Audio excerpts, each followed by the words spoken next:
আজি আন্তৰ্জাতিক বৃদ্ধ ব্যক্তিসকলৰ বাবে আন্তৰ্জাতিক দিৱস দিনজোৰা কাৰ্যসূচীৰে শোণিতপুৰ জিলা প্ৰশাসন, সামাজিক ন্যায় আৰু সবলীকৰণ বিভাগ আৰু ৰাষ্ট্ৰীয় স্বাস্থ্য মিছনৰ আন্তৰিক সহযোগিতাত অনুষ্ঠিত হয়।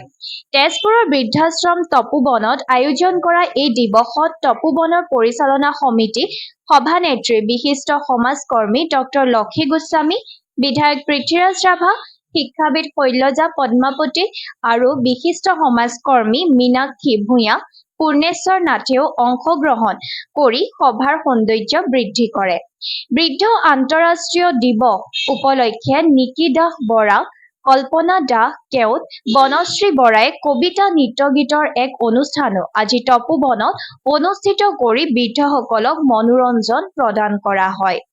আজি শোণিতপুৰৰ আয়ুক্ত অংকুৰ ভৰালীয়ে আনুষ্ঠানিকভাৱে এক মাংগলিক পৰিৱেশ উদ্বোধন কৰে। তেখেতে এই বৃদ্ধাশ্ৰম তপোবনে আত্মজনৰ সাহায্যৰে এক বিশেষ অভাৱ পূৰণ কৰিবলৈ সক্ষম হ'ব বুলিও কয় আৰু জিলা প্ৰশাসনে পূৰ্ণ সহযোগিতা আগবঢ়াই যাব বুলিও উল্লেখ কৰে।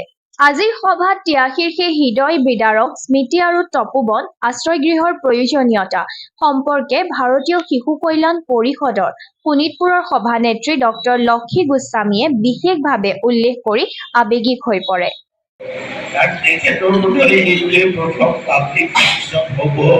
কিন্তু এইটোত মই এটা কথা তেখেতক ক'ব খুজিছোঁ যে আপুনি আমাৰ নতুনকৈ পুনৰ খবৰটো দেখিছে নাই, কেনেকুৱা লাগিছে? থাকিম লাগিছে। মই এইটো কৈছোঁ যে এইটো দেখি পেলাই ঘৰলৈ নাযাওঁ, ইয়াতে থাকিম আৰু তোমালোক আমাৰ নাচনীটো আছে ইয়াত, গতিকে তোমালোকে মোক চাবা, এইটোকে আশা কৰিছোঁ। এইটো বহুদিনৰ আমাৰ তেজপুৰৰ এটা আশা আছে যে আমাৰ ইয়াত এটা বস্তুৱেই নাই, সেইটো হৈছে আমাৰ ইয়াত মানে সমাজখন আজিকালি আগতকৈ বহুত বেলেগ হ'ল। আগতে 5টা 6টা দৌৰা থকা আৰু বোৱাৰী থকা ঘৰবিলাক আজিকালি নোহোৱা হ'ল।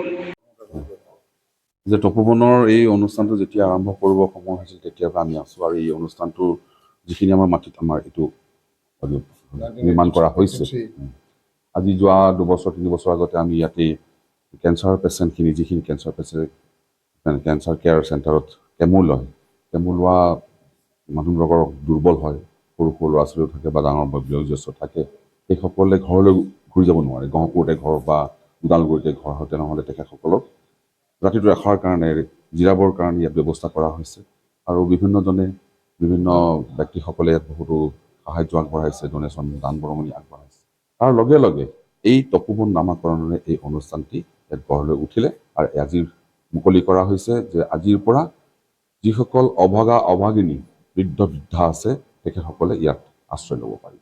এই পবিত্ৰ দিন চাবলৈ গ'লে আজি আমাৰ বিশ্ব জ্যেষ্ঠ নাগৰিক দিৱস, ইণ্টাৰনেশ্যনেল অল্ড এজ ডে, আৰু তাৰ লগতে আজি তপোবনৰ ইয়াত আহি মই নিজকে গৌৰৱ আৰু মানে ভাগ্যৱান বুলি ভাবিছোঁ আৰু আশা কৰিছোঁ যে আজিৰ পৰা ইয়াত যি ধৰণে ভবা হৈছে সেই ধৰণে এইটো এটা বৃদ্ধসকলৰ কাৰণে এটা খুব সুন্দৰ ব্যৱস্থা হ'ব আৰু খুব ভালকৈ চলিব। আমিও আগলৈও আহি থাকিম।